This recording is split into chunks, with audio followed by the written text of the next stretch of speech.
કરોડરજ્જુની સમસ્યાઓના કારણે વ્યક્તિના જીવનની ગુણવત્તાને નોંધપાત્ર રીતે અસર થઈ શકે છે, ત્યારે ગુજરાતમાં પ્રથમ વખત અદ્યતન રોબોટિક સ્પાઇન સર્જરીની શરૂઆત કરવામાં આવી છે.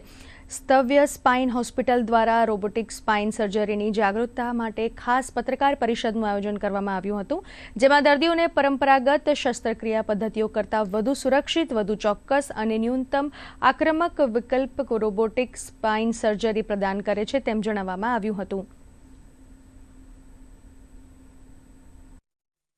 ઓપરેશન દરમિયાન ઇલેક્ટ્રો મોનિટરિંગ એટલે ન્યુરો મોનિટરિંગ પણ કરવામાં આવે છે, જેથી કરીને જ્યારે કંઈ પણ પ્રોબ્લેમ થવાનો હોય તો એ અમે પહેલેથી પ્રિડિક્ટ કરી શકીએ છીએ. બોન સ્કાલ્પેલ જેવી વસ્તુ પણ અમારી પાસે હોવાથી અમારું ઓપરેશન થિયેટર વધારે સેફ બને છે. અમે અમારા ઓપરેશન થિયેટરને નામ આપ્યું છે integrated operation theatre spine suite, જેમાં CT scan, navigation, neuro monitoring, bone scalpel અને હવે રોબોટ, એ બધી વસ્તુઓના કારણે સેફટી, પ્રિસિઝન અને એક્યુરેસી વધી છે.